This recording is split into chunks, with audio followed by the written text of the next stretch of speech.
সাথে কবুল হয়ে যায়। কন্যা সুবহানাল্লাহ। রাসূলুল্লাহ সাল্লাল্লাহু আলাইহি সাল্লাম বলেন, যেই দোয়ার মধ্যে দুরূদ থাকে না, যেই দোয়ার মধ্যে দুরূদ ও সালাম থাকে না, ওই দোয়া আসমান ও জমিনে ঝুলন্ত থাকে, ওই দোয়া আল্লাহর দরবারে যায় পৌঁছায় না। আল্লাহু আকবার।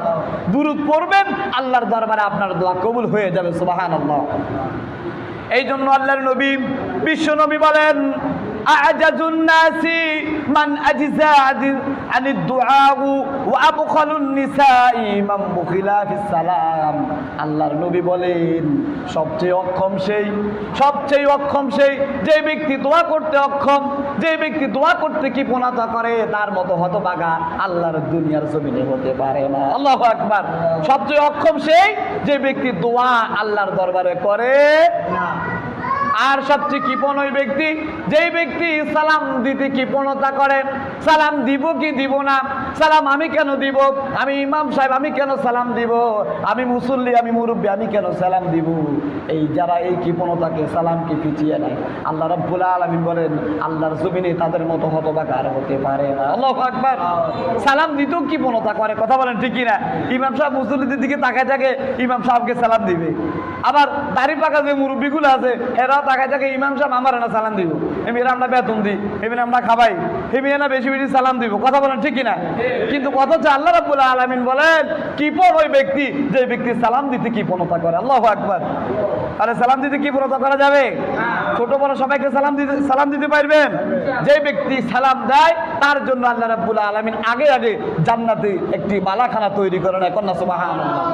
তাইলে সালাম দিতে কৃপণতা করা যাবে? দোয়া করতে কৃপণতা করা যাবে? দোয়া করলে লাভ কি হয় দেখেন, আল্লাহ রাসূলুল্লাহ সাল্লাল্লাহু আলাইহি সাল্লাম বলেন, দাওয়াতুল মারউ মুসলিমুন লিআখিহি বিযহরিল হাইবি মুস্তাজাই ইনদা রাসি মালাকুন মাওয়াক্কালাহু। আল্লাহর নবী বিশ্ব নবী বলেন, যে ব্যক্তি একটা ভাই অনুপস্থিতিতে আমার জন্য যে ব্যক্তি দোয়া করবে, বিশ্ব নবী মুহাম্মদ রাসূলুল্লাহ সাল্লাল্লাহু আলাইহি সাল্লাম বলেন, তার মাথার উপরে আল্লাহর একজন রহমতের ফেরেশতা উঠে থাকে আর বলে, আল্লাহ তোমার এই বান্দা অমুক বান্দা অনুপস্থিত থাকার কারণে তার জন্য দোয়া করেছে, আল্লাহ তুমি আগে যে বান্দা দোয়া করেছে তার জন্য তুমি কবুল করে নাও। কন্যা সুবহানাল্লাহ। আপনি দোয়া করলেন অমুক ভাইয়ের জন্য, কিন্তু আল্লাহর ফেরেশতা বলে, আল্লাহ তুমি আগে তার জন্য কবুল করো। কন্যা সুবহানাল্লাহ। কথা কি বুঝতে পারছেন? আমি দোয়া করলাম আপনার জন্য, আল্লাহ বলেন, এই ফেরেশতারা আমার বান্দা কার জন্য দোয়া চেয়েছেন? বলে অমুক বান্দার জন্য দোয়া চেয়েছে। অমুক বান্দা কি আছে? নাই। আগে তাহলে আমার বান্দার জন্য দোয়াটা কবুল করে না। সুবহানাল্লাহ। তাহলে দোয়ার মধ্যে কৃপণতা করা যাবে? দোয়ার মধ্যে বখিলতা করা যাবে? যেই যত বেশি দোয়া করবেন তার অত বেশি নেক আমল দিয়ে আল্লাহ রাব্বুল আলামিন ভরপুর করে দেবে। কন্যা সুবহানাল্লাহ।